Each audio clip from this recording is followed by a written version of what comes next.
রাজপথে তেমন কোনো আন্দোলন হতো না। এই ভিপি নুরুল হক নূর বাংলাদেশের মানুষকে আন্দোলন শিখিয়েছে। তিনি 5 জন, 10 জন, 50 জন, 100 জন, 5000 জন, 500 জন মানুষ বা যে কজনই পেরেছেন তিনি এই জনতাকে সাথে নিয়ে রাজপথে আন্দোলনটাকে জিইয়ে রেখেছেন। তার আন্দোলন দেখে দেখে বাংলাদেশের মানুষ এবং অন্যান্য রাজনৈতিক সংগঠন আন্দোলন শিখেছে। ভিপি নুরুল হক নূরকে আপনি ফেলে দিতে পারেন, আপনি এক কথায় তাকে বাদ দিয়ে দেবেন, অসম্ভব।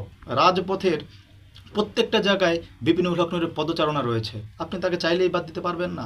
রাজপথ সাক্ষী দিবে এই বাংলাদেশের মানুষকে 18 সালের পরবর্তীতে আন্দোলন শিখিয়েছে ভিপি নুরুল হক নূর।